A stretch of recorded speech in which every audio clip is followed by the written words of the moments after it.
Lekşiyana devam hürmetlik vatandaş bugün Çislağa 2022 yıl 5. ayının 24. günü.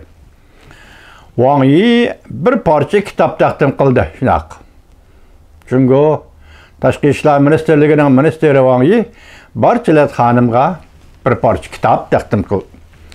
Birleşken Devletler Teşkilatı Kişilik Hukuk İşleri Mesulü Şinjan'a kirib tekşirishdan burun Jungo onun nişanını aydınlaştırıp aldı.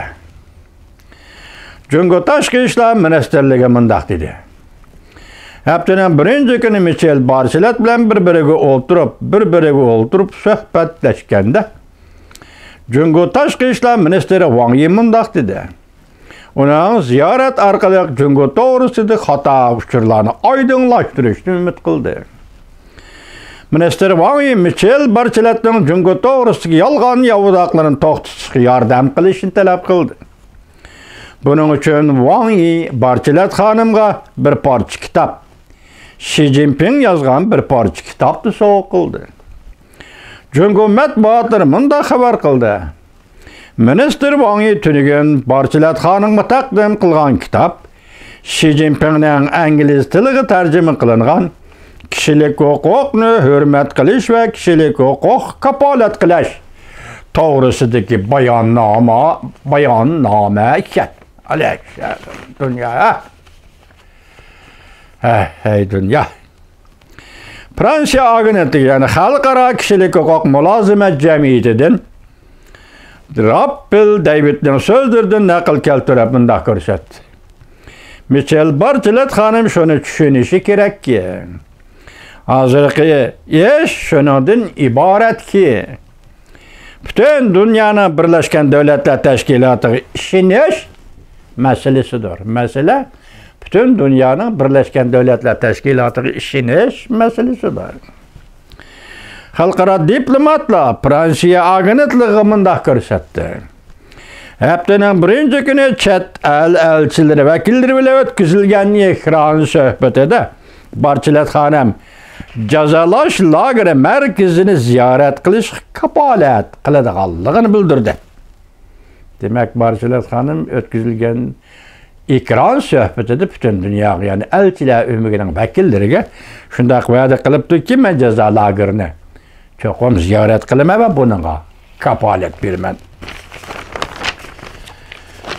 Yana bir xabar, kichikgina vatandosh.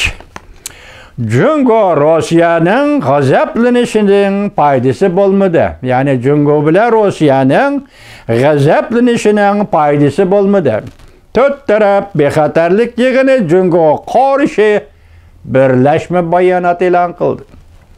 Mavzuli xabar 5-ayning 24-kuni Dunyo axborot to'g'risida e'lon qilindi.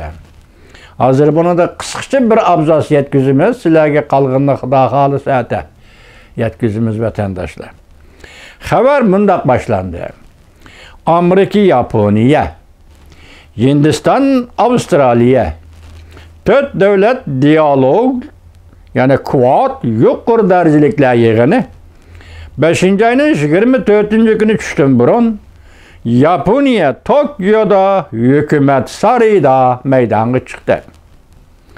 4 davlat boshliqlari birlashma bayonot e'lon qildi.